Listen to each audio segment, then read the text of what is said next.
Bonjour, je m'appelle Mac Lushimba.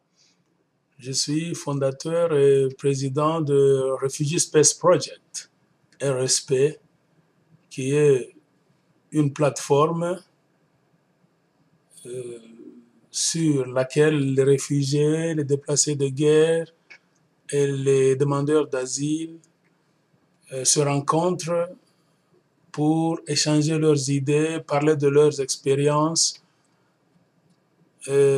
afin de donner une voix à toutes les catégories de ces racinés pour qu'ils puissent faire connaître leur histoire et leur expérience au monde, afin de créer un changement positif dans leur vie.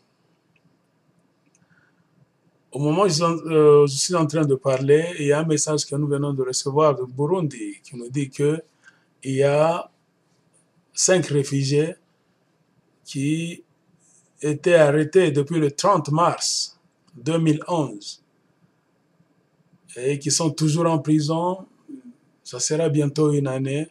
Et la raison de leur arrestation, c'est quoi? Parce qu'ils se sont levés, ils ont dit la vérité concernant le mauvais traitement qu'on leur fait subir par le gouvernement du Burundi, les autorités du gouvernement du Burundi, sous l'œil paresseux du HCR, c'est-à-dire des agents du Haut Commissariat des réfugiés qui sont affectés au Burundi.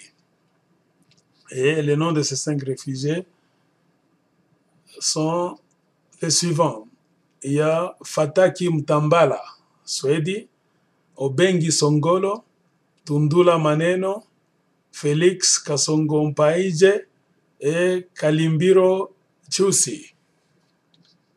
Ces 5 réfugiés font partie d'une association qu'ils ont faite au Burundi. Et l'association se nomme l'Association pour la défense des droits des réfugiés. Ils ont créé cette association, c'est pour commencer à parler, à se lever sans violence pour réclamer leurs droits qui sont bafoués au Burundi par le gouvernement. Et cela leur a valu la prison jusqu'au moment où nous sommes en train de lancer ce message. Alors, nous avons certains documents qu'ils nous ont envoyés, dans lesquels ils nous ont supplié en tout cas d'adresser ce message à la communauté internationale. Il y a beaucoup d'irrégularités au Burundi, en ce sens que, si vous regardez bien cette photo, vous verrez que il y a une femme couchée ici, c'est Fura Katumbi, qui avait été violée par le commandant du camp de Gasorwe.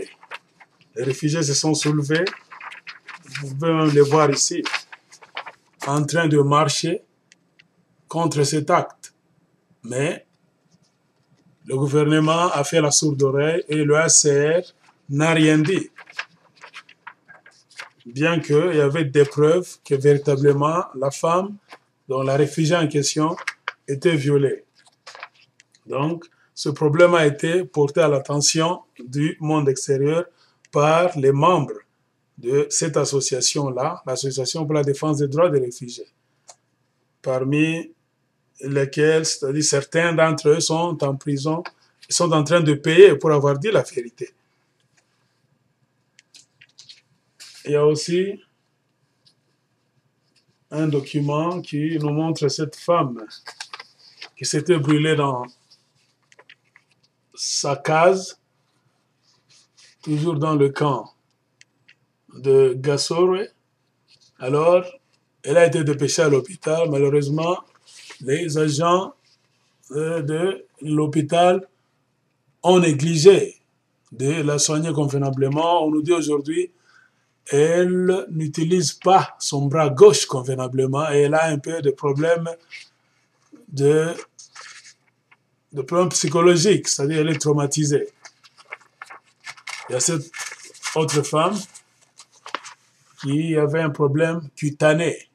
Elle est allée à l'hôpital, on ne lui a pas trouvé de médicaments adéquats. Pourquoi? Parce que les médicaments sont souvent détournés par les Burundais et vendus en dehors du camp des réfugiés. Donc c'est à propos de cette femme.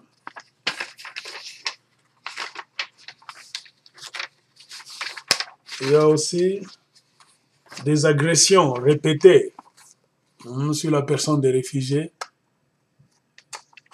qui sont commises par les policiers et parfois les Burundais. Et quand les réfugiés se plaignent, il n'y a pas de justice. C'est-à-dire, on fait semblant comme s'il n'y avait rien. Il y a le cas de cette jeune femme qui est morte à l'âge de 20 ans parce qu'elle avait un problème de ventre. On a vu, en fin de compte, qu'elle avait une sorte d'hémorragie interne. Alors on l'a dépêchée à l'hôpital, mais dû à la négligence des infirmiers et au manque de médicaments adéquats, cette jeune femme de 20 ans est morte. Et ici, c'est sa tombe. On l'a enterrée.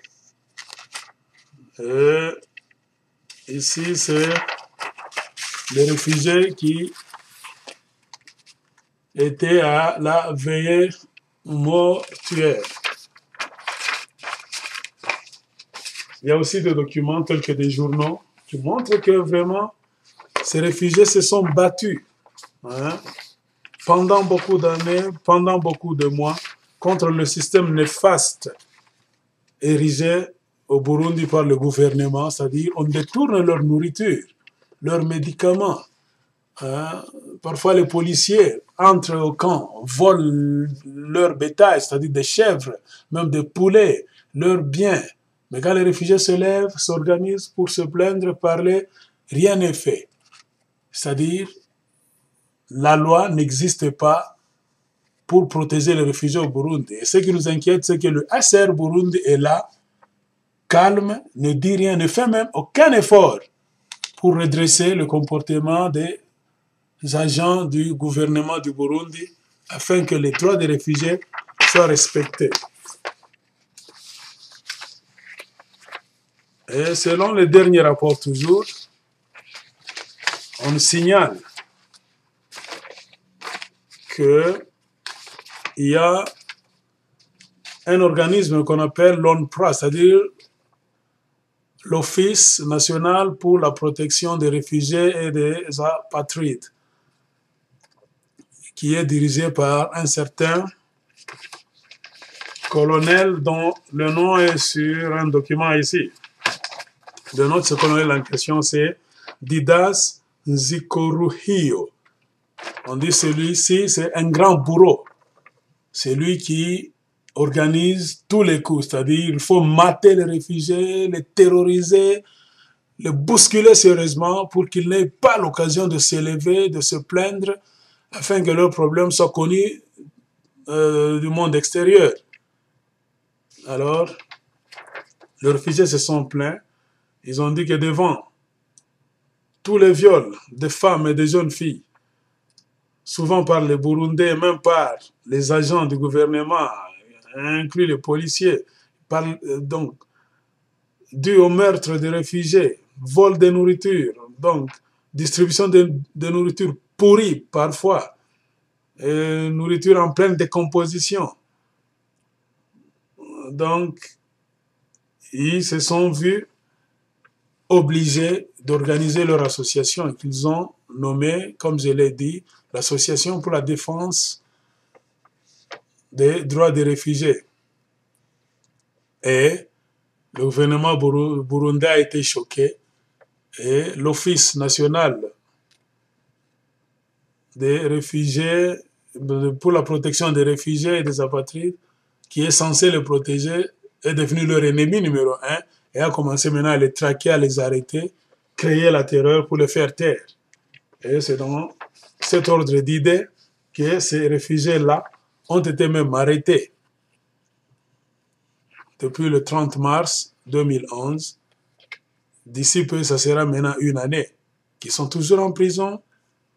Et ce qui est inquiétant, c'est que le HCR est là et le HCR ne bouge même pas, le HCR ne fait aucun effort pour ramener le gouvernement burundais à la raison.